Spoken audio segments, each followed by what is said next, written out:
Antiques run in David's blood. In fact, his first ever job was working in an auction house, and he's been hooked ever since. He's very fortunate that he absolutely loves his job. We all know what rows and rows of Victorian houses look like from the outside, but do we know how people really furnished and lived in them? The Panacea Museum in David's hometown of Bedford is a house that's a time capsule of the period and which offers a snapshot of one family's life there. Hello, David. Hi, Gemma. Good to see you again. Good. Every time I come to this house, I marvel at this encaustic tile floor here. Yes. And, of course, the arch.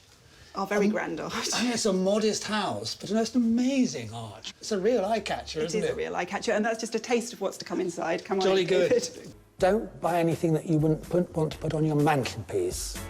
There's an awful lot of rubbish at car boot sales, and I'm sure people go and buy things and they get them home and think, oh, heavens, what have I bought this for? So don't do that.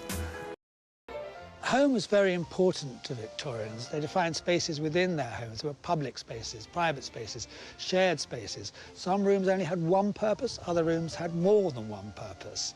It's quite a complex thing, really, but the home was definitely very important in the average Victorian middle-class person's life.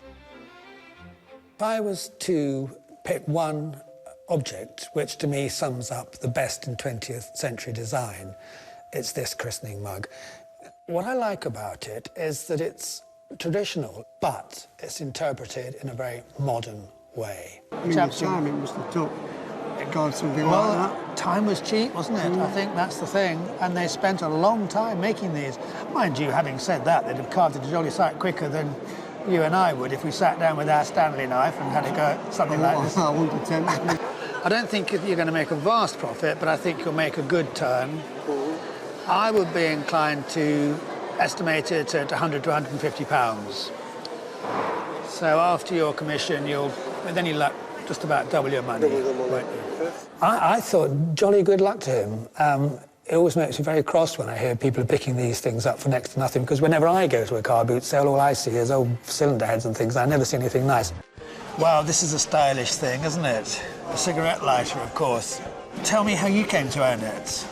Well, last year we were at a car boot sale and wandering around and picked it up because I thought it was a cute piece, which was up for sale for £7. £7? Yes, right. And the boyfriend bartered it down to £4. Outrageous. But lucky her. I'm pretty certain it's by Dunhill. And what's more, it looks to me that it was made between the wars. It's sort of in the Art Deco style. Reminds me a bit of a skyscraper. You know, that very modern style of architecture that was sweeping America in the 1930s. Very understated base and capital, really, echoing the sort of architectural theme. But above all else, it's just a cool thing to own. A friend of mine who's a book dealer in Bedford telephoned me about 6 or 7 months ago and said, was I related to a chap called Fred Fletcher? Might he be an ancestor of mine? And I said, well, funnily enough, my grandfather was called Fred Fletcher. And he said, well, I think I've got his diary. So I popped down to his shop in a state of some excitement, as you might imagine, really. When I got back, I was fascinated when I sat and read it. It describes a journey he makes between December 1916 and April 1917. But there's a very, very poignant ending to this diary.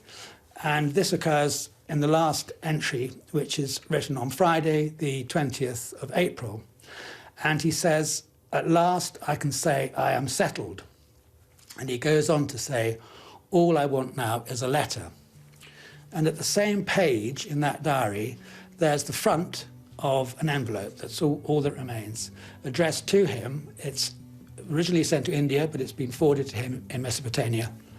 And I have no proof of this, but I'm certain that the letter it contained refers to the fact that his brother had been killed a few days earlier on the Western Front in France.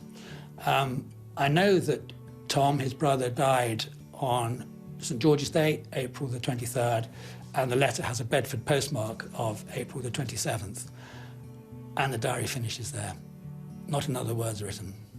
And you can just imagine the feelings that this young man had on the other side of the world, learning from all those miles away that his brother has been killed. So this was a remarkable buy for me, and obviously one I treasure very much.